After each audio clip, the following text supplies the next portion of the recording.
you know, what's absolutely insane is that in Oakland right now, that's going to be the first municipality that's going to sponsor grow facilities, and they're going to tax the devil out of it. Come on, I want you to, because see, here's the problem. People keep looking at this as if there's just a bunch of potheads sitting around in a corner somewhere. There are people out here, just like the pharmaceutical industry has not created one drug that they believe will work for more than 25 to 27% of the population. That's a fact. Not one pain pill, not a Percocet, nothing. Not one pain pill will work for more than 27% of the population. You can take one, I can take one, it'll work differently in the two of us. It's the same thing with marijuana. It may work for me, it may not work for you.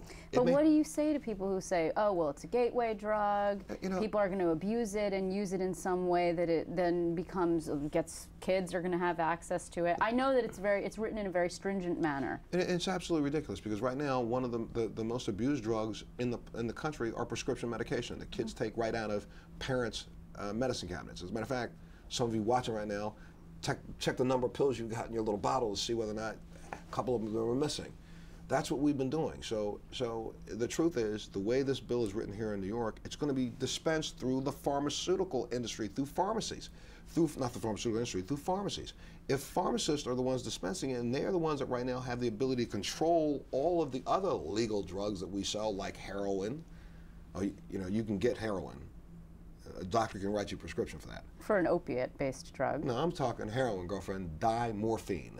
Dimorphine, heroin, the exact same drug. How about Talwin, one molecule off from heroin? You can get that, clearly. How about Oxycontin? Now that's the opiate-based drugs, and there's a whole series of those.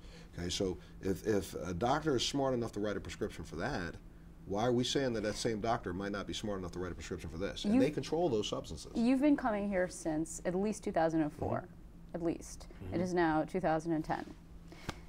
New York's a little slow. A little. It's not moving. And the likelihood that it might move this year is questionable, because as you've seen, we've had a little bit of a budget mess here. I'm not sure if you've noticed. And that's why I said early on, it's a little presumptuous of me to believe that everything's going to come to a screeching halt for this, but you got a budget crisis, and guess what?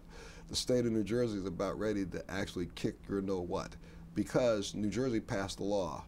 And they passed that law last year. Even though Governor Christie's trying his best to stop it, he's only going to get about a 6-month moratorium. And at the end of that, the state of New Jersey is going to get sued. So the bottom line is they're going to start dispensing marijuana in New Jersey. And guess where New Yorkers are going? So you got a budget problem? You want to take care of your budget problem? $100 million a year is going into the budget coffers of California right now. And that's just the beginning. When Oakland opens it up, they're going to get $100 million themselves. Are you meeting with any Republicans today?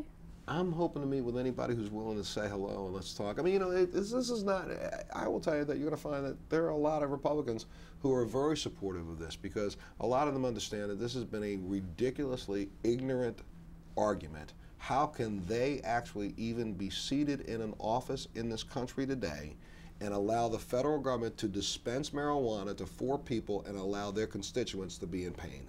How dare they? So if you're a seated official right now, to me, how dare you claim to be representing your constituents when you're allowing other people to get something from the federal government that you won't allow your own constituents to get? Forgive me for not being able to recall. Do you live in New York? I live in New York. I live in Manhattan. And you vote here? I vote here. And will you be voting for anyone who doesn't vote yes on this bill? Should it come up? I'm here to tell you, it's not that there's no threat, but I believe in compassion. Here's something I do that nobody even understands from me. I had 22 years in the military. I was in the Marine Corps and the Navy. I spend every 3 to 4 weeks for the last 6 months, and I will do this for the next 10 years until we bring them all home. I go to Bethesda and Walter Reed hospitals, and I go visit our returning troops, the guys who just left body parts last week there. I see them when they come out. I'll be going back next week again. I do this over and over again. And why? Because I believe in compassion. And I believe in anybody else who believes in compassion. If you aren't compassionate enough to understand that there are people in this state that are suffering and you are not willing to relieve their pain in a way that's easy to do, you're not getting my vote, babe. Montel Williams, I want to thank you very much for spending some time with us today. Thank you. Take care. Absolutely. Thank you. Nice to meet you. Nice to meet you too.